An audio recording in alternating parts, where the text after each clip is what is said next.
bangsa-bangsa akan mengaku bahwa Yesus adalah Tuhan. Amin. Bagaimana bangsa-bangsa bisa mengaku bahwa Yesus adalah Tuhan kalau mereka tidak pernah mendengar tentang Yesus? Bagaimana semua orang mengaku bahwa Yesus adalah Tuhan kalau tidak ada yang memberitakan Yesus? Haleluya. Itulah sebabnya kita sebagai murid-murid Kristus, tugas kita untuk memberitakan bahwa Yesus adalah Tuhan. Amin. Haleluya. Itu tugas kita yang paling besar. Haleluya. Apa kabar Bapak Ibu? Dahsyat luar biasa. Yes. Kita harus tetap bersyukur dan tetap bersukacita dalam hidup ini. Mari kita baca firman Tuhan 1 Korintus 9 ayat 25.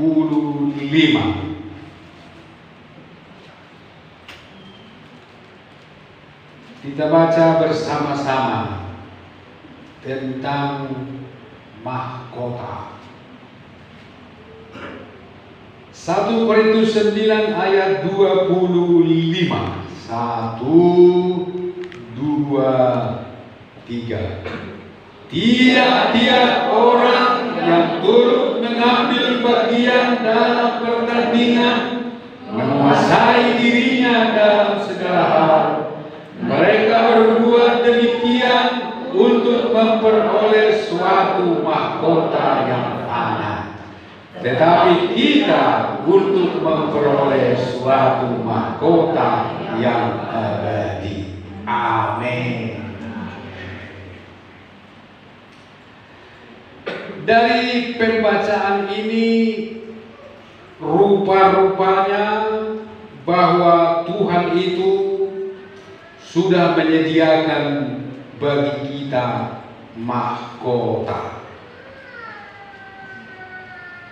Dan untuk memperoleh mahkota itu, dari ayat ini juga Paulus melukiskan seperti seorang olahragawan yang harus menguasai dirinya dalam segala hal dan mengambil bagian dalam pertandingan.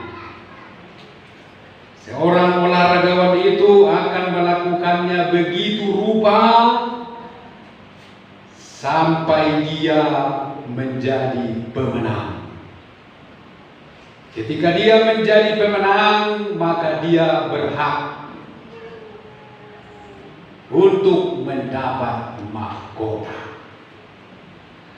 Mahkota itu adalah penghargaan, apresiasi dari Allah kepada kita. Penghargaan Allah atas kesetiaan kita. Penghormatan Allah atas kerja keras kita dalam mengikut Dia. Mahkota itu adalah sebuah milik Allah yang Allah sudah lama sediakan, yang sudah Dia atur sedemikian rupa, sehingga saya percaya bahwa mahkota yang disediakan Allah bagi kita tidak akan mengecewakan. Siapapun yang akan menerimanya nanti, saya yakin orang itu tidak akan kecewa, karena yang terbaik dari Allah. Ibu bapak kalau sekalian, tentu kita semua rindu dan merindukan akan mahkota itu, bukan? Amin. Apakah ibu bapak tidak rindu melihat mahkota itu seperti apa? Apakah ibu bapak tidak ingin mengetahui kira-kira seperti apa nanti mahkota yang Tuhan berikan? Apakah mahkota itu nanti berbentuk fisik seperti mahkota raja-raja yang sering kita lihat di dunia, yang terbuat dari emas murni, berkilau-kilauan dan begitu indah ditata para ahli? Apakah seperti itu yang memiliki berat atau kilo yang ditaruh di kepala kita?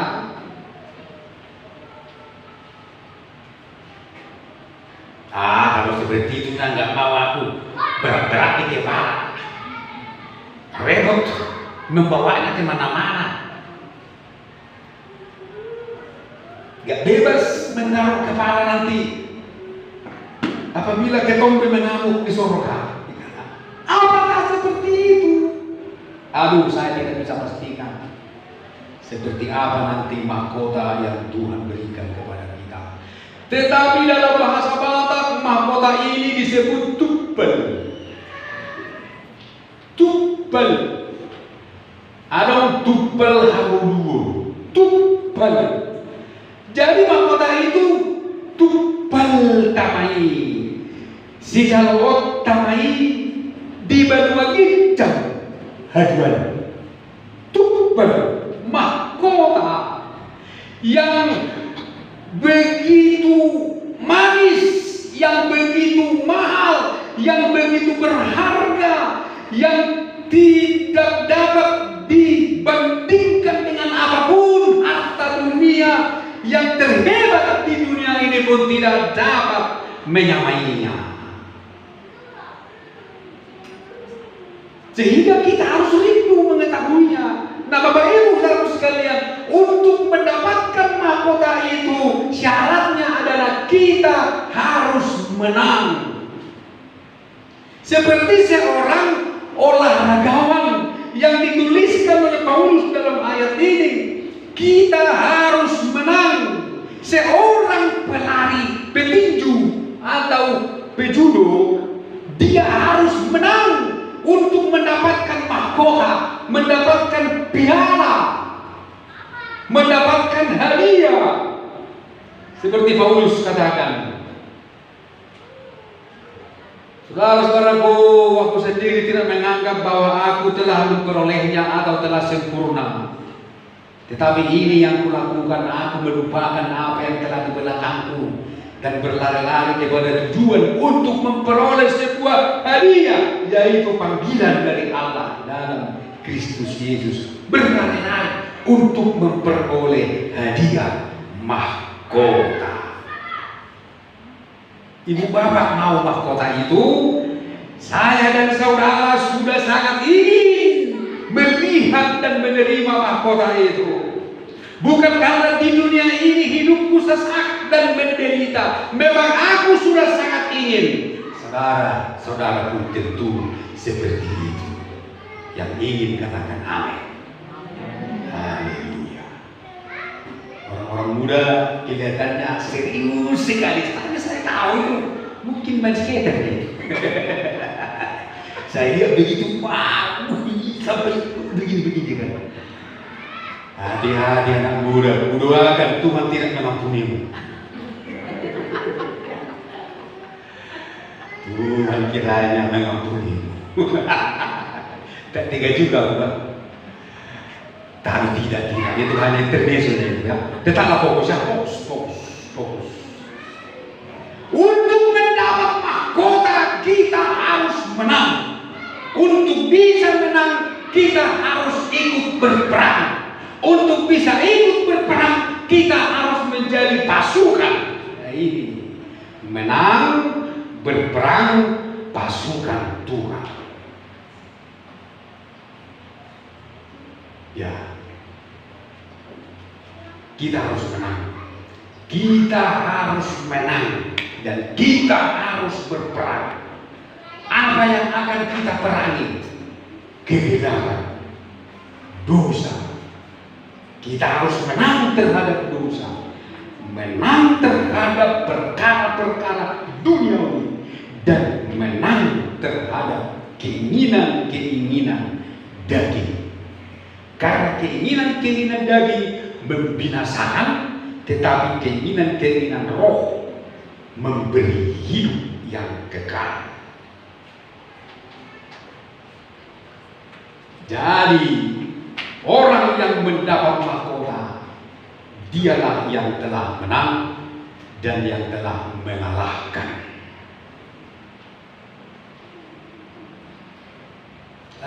Di Alkitab kita tahu seorang yang bernama Esther, dia mendapat sebuah mahkota dari Raja Ahasveros.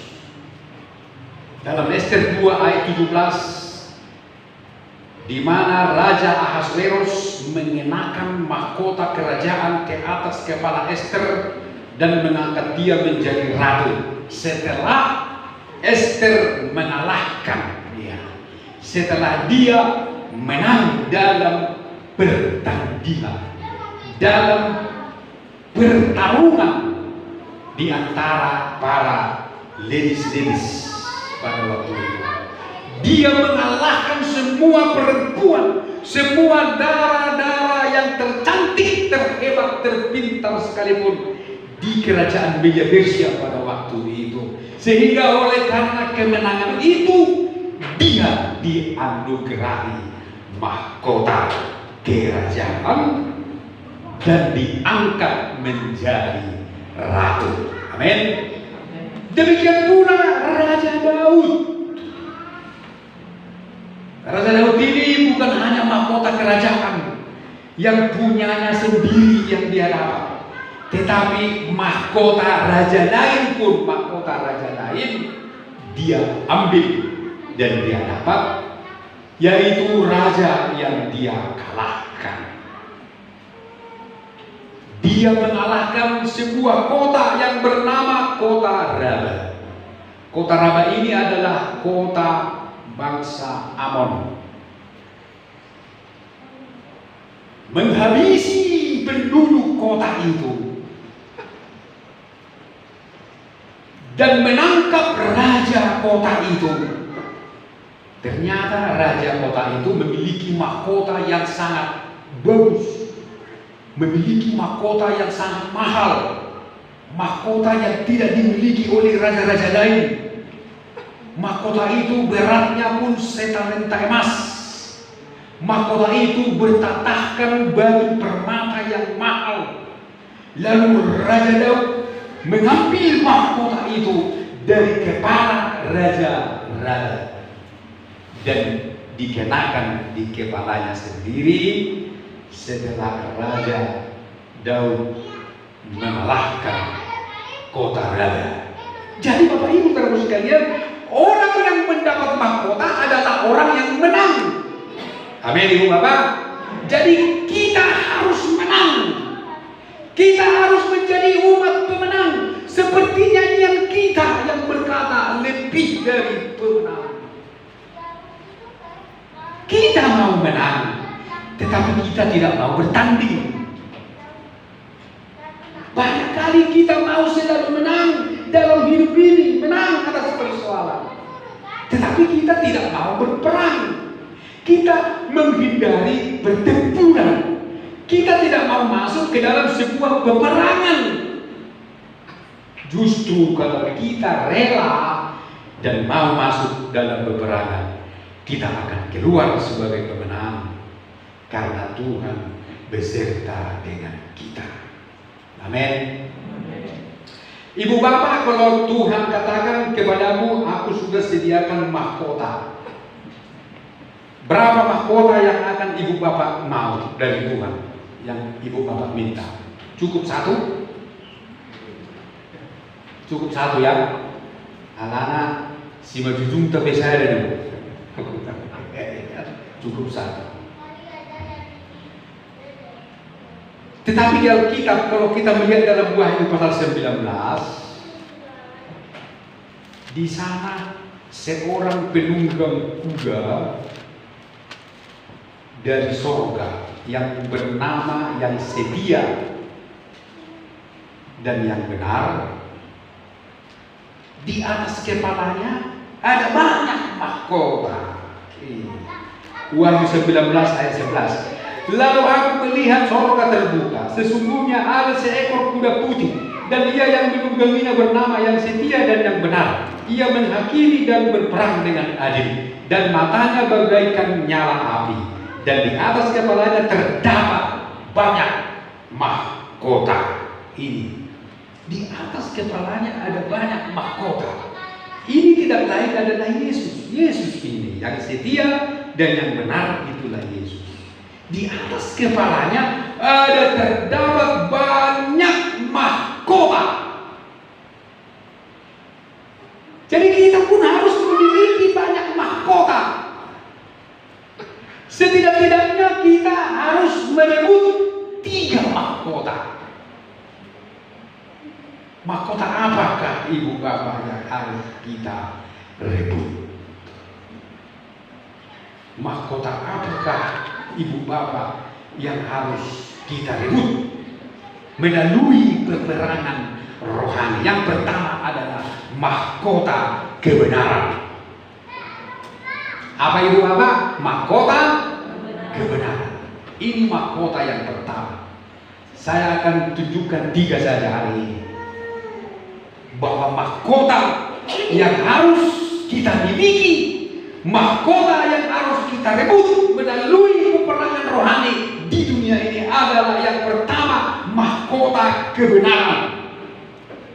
Di mana mahkota kebenaran ini akan kita peroleh jika kita berhasil mengakhiri pertandingan dengan baik. Mari kita baca 2 Timotius 4 ayat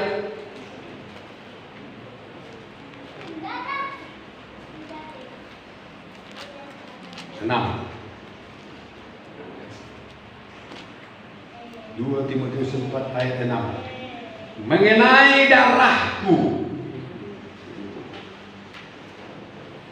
mengenai diriku, darahku sudah mulai dicurahkan sebagai persembahan, dan saat kematianku sudah dekat. Aku telah mengakhiri pertandingan yang baik. Aku telah mencapai garis akhir, dan aku telah memelihara iman. Sekarang telah tersedia bagiku mahkota kebenaran yang akan dikaruniakan kepadaku oleh Tuhan Hakim yang adil pada harinya. Tetapi bukan hanya kepadaku, melainkan juga kepada semua orang yang merindukan kedatangannya. Amin. Mahkota kebenaran. Inilah yang harus kita rebut. Mahkota inilah yang harus kita miliki. Dan kita akan memiliki mahkota ini jika kita berhasil mengakhiri pertandingan dengan baik. Untuk mendapatkan mahkota kebenaran, kita harus memerangi, kita harus bertanding, kita harus berperang terhadap apa yang tidak benar. Apakah yang tidak benar itu? Itulah dosa.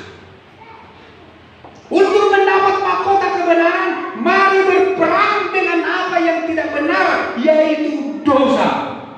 Amin. Dosa adalah musuh kebenaran. Dosa adalah musuh kebenaran. Kita harus berperang terhadap dosa. Kita harus mengakhiri pertandingan dengan baik. Kita harus memelihara iman, di mana kita harus tetap percaya Yesus sampai akhir. Kita harus tetap percaya Yesus sampai akhir, apapun tantangannya. Kesulitankah, kemiskinankah, sakit penyakitkah, tidak akan dapat, kiranya tidak akan membuat kita berpaling dari Yesus. Jadi bagaimana kita mempertahankan, memerangi kebenaran, memerangi apa yang tidak benar, selain daripada kita berperang terhadap dosa? yaitu kita harus memelihara iman, di mana kita harus tetap percaya Yesus dan tetap hidup benar sampai garis akhir. Amin, Ibu Bapak. Haleluya. Tetap hidup benar sampai garis akhir. Tetap percaya walaupun kesulitan, kemiskinan, tantangan-tantangan sekalipun mengganggu kehidupan kita.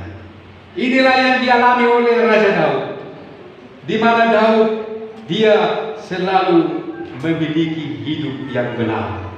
Dari dahulu sampai tua, Daud ini tetap memiliki hidup yang benar. Dan sebagai akibatnya ada berkat yang menunggu. Kita baca Mazmur 37. Mazmur pasal 37. Ini ayat 25.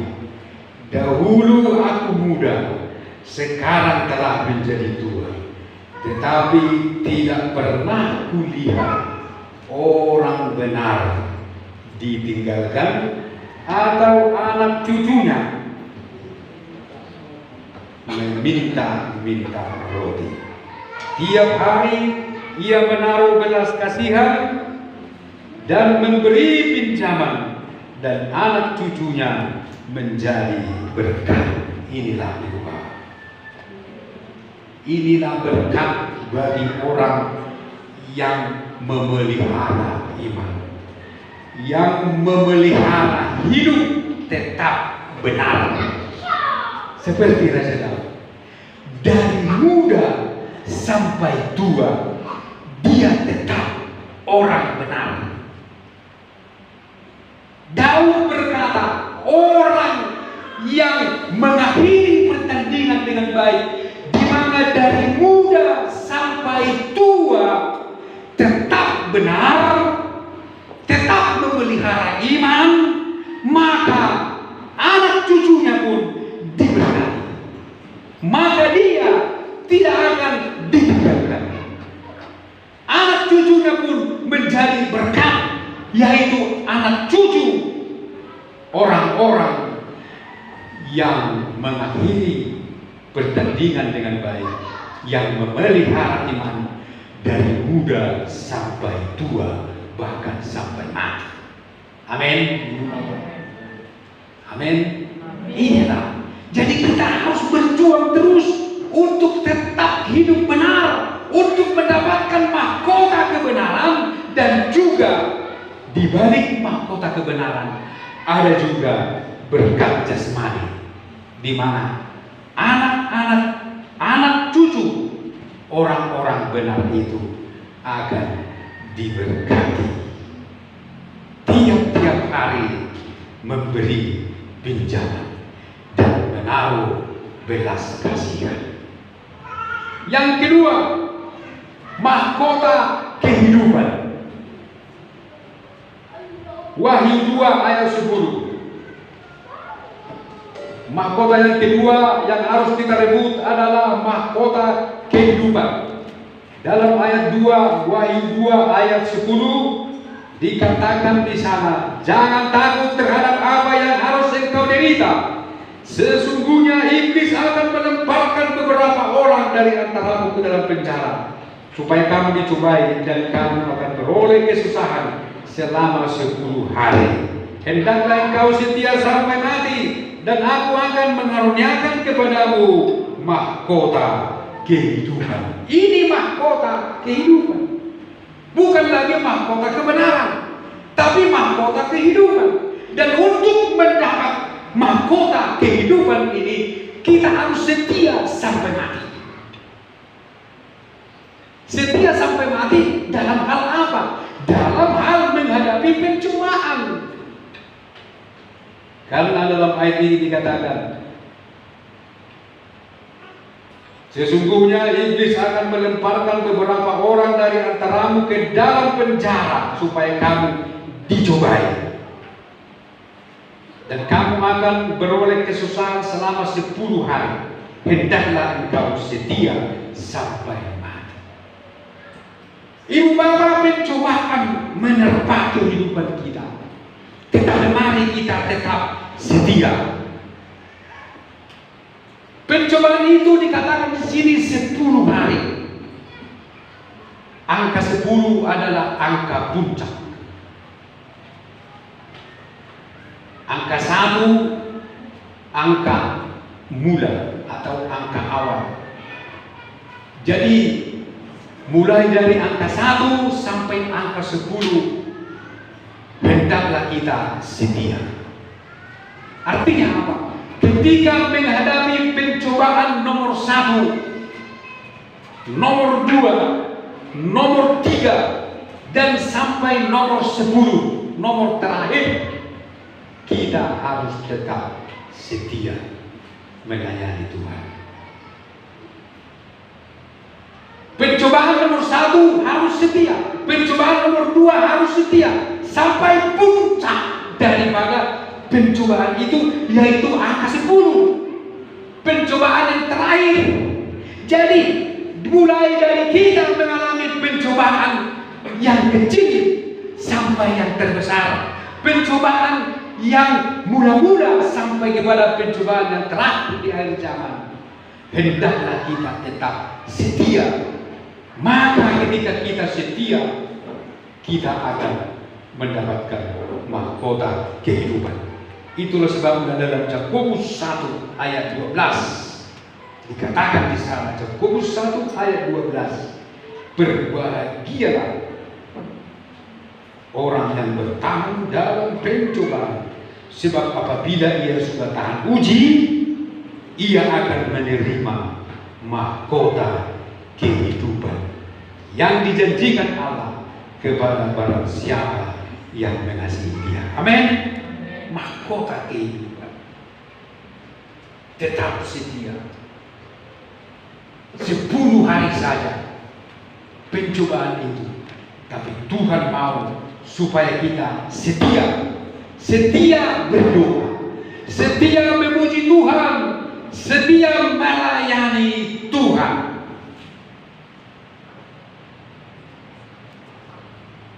Walau dalam situasi yang bagaimanapun, mungkin hati lagi galau, jiwa lagi tertekan, tetapi kita harus berperang dengan tekanan-tekanan itu. Kita berperang dengan jiwa kita yang tertekan. Seperti Raja Daud pernah menulis mazmurnya, mengapa hai jiwaku engkau tertekan. Ya, jadi Daud itu berperang dengan jiwanya tertekan, hatinya susah, gundah, dia begitu susah pada waktu itu, tetapi dia tidak mau lemah. Itu dalam Mazmur berapa? Saya lupa ayatnya. Tetapi dia tidak mau lemah ketika jiwanya tertekan. Dia mau menang dan dia berkata, mengapa hai jiwaku engkau tertekan? Berharaplah hai jiwaku kepada Tuhan. Dan sebagai jawabannya dalam Mazmur itu dikatakan, ku kan masuk ke rumah Allahku. Mazmur berapa itu? Saya tidak siap mendengar. Mazmur berapa itu? Kalian tahu? Mengapa jiwaku kau tertekan? Nah, itu asisten, tolong asisten cari dulu. Asisten dulu. Mazmur, mengapa hai jiwaku tertekan? Mengapa tertekan hai jiwaku? Kata ada lagunya itu kan, dia berperang dengan jiwanya. Gak dapat. Lo mesih kalau semuanya. Mazmur 45, 42, 45. Iya, HP Mazmur, HP lagu. Beda tuh apa? Ayat 45, 42 ini kalau.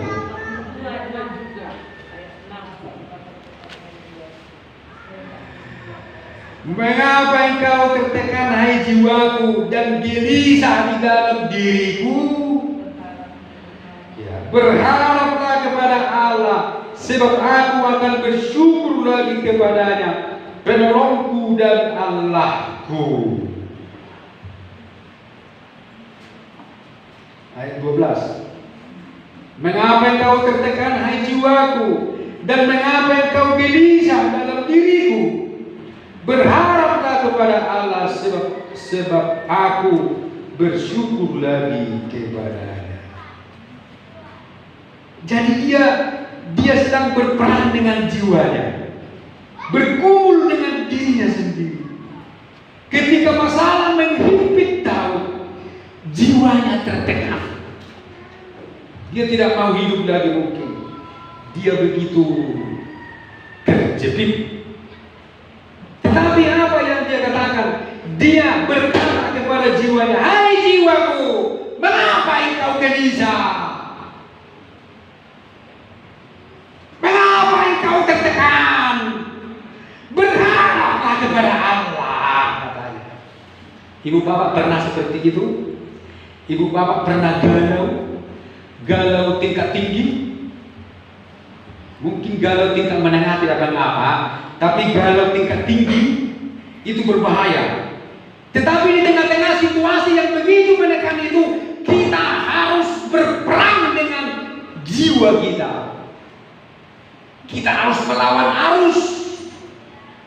Kita bawa jiwa kita ke tingkat yang lebih tinggi, yaitu kepada Tuhan.